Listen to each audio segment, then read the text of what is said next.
Next up is the model, where you take those interventions and build them into the most effective machine for impact at scale that you possibly can. Okay, so this is like the systematic machine that makes the interventions happen, that makes our big idea work. Imagine that this thing you're doing in Bali, you go over to Sumatra, to green fields, and you start it there. Take me through the steps that you would do. Cool. You know, some people like the visual of a flow chart. If this, then this, then this, then this. Other people just like a list of activities that they would go in and somehow do in a place. You've got a whole bunch of interventions. Some of them you've listed twice for different behaviors, right? But you've got this whole list of stuff that has to be done. And then you've got your big idea sitting at the top, and you need to bounce it back and forth a little bit and say, hey, does my big idea still capture, do these interventions still somehow come under that? Do they fit that anymore?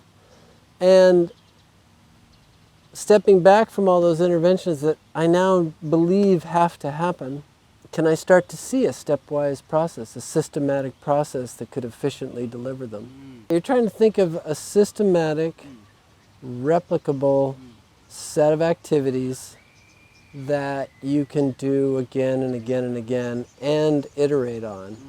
But this is the thing you're going to try to take to scale, is this model. So a good model is a systematic process that can adapt to a broad range of settings. So built into a good model is that adaptability. Try to find the fewest number of steps that get you all the way from A to B, all the way to your outcome,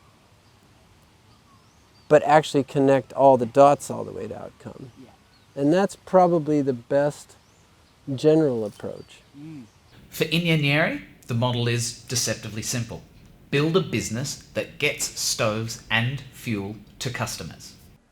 Your first go at it is your 1.0, and you're going to be iterating on that as you learn more and more about what works.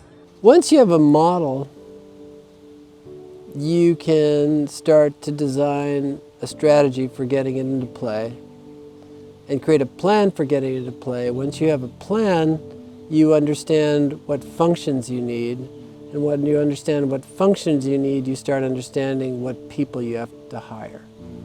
And you can look at those functions and say, well, at this scale, I have the bandwidth and know how to do a third of those, so I got to make sure that I get people to do the others.